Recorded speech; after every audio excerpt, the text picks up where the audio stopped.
PSM Makassar dan Persikabo 1973 akan bertemu pada pekan ke-12 Liga 1 2022-2023. Kedua kesebelasan akan saling jegal demi 3 poin di Stadion Sultan Agung Bantul, Daerah Istimewa Yogyakarta pada Senin 5 Desember 2022 pukul 16:30 waktu Indonesia Tengah. PSM butuh 3 poin untuk mengambil alih puncak klasmen dari Borneo Samarinda FC. M. Arfan CS saat ini bertengger di peringkat 3 dengan 22 poin.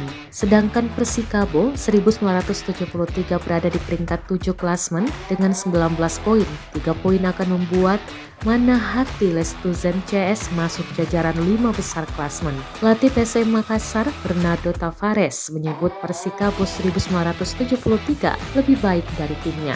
Hal ini tak lepas dari torehan positif diraih Persikabo lawan tim papan atas klasmen. Skuad Laskar Pajajaran berhasil menaklukkan Borneo Samarinda FC dengan skor 3-2 pada pekan ke-8 Liga 1 2022-2023, lalu menaklukkan Bali United di markasnya di Stadion Iwayan Dipta, Gianyar, Bali dengan skor 1-2 di pekan ke-11 Liga 1.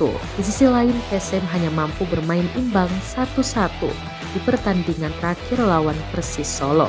Ditambah 3 pertemuan terakhir PSM dan Persikabo, Laskar Pinisi tidak pernah meraih kemenangan, 2 kali kalah dan sekali imbang. Pada Liga 1 2021-2022, di pertemuan pertama, PSM hanya bermain imbang tanpa gol dengan Persikabo. Saat ini saya kira Persikabo 1973 adalah tim yang lebih baik dari PSM, sebut pelatih berkebangsaan Portugal ini saat pre-match press conference PSM versus Persikabo pada Minggu 4 Desember 2022.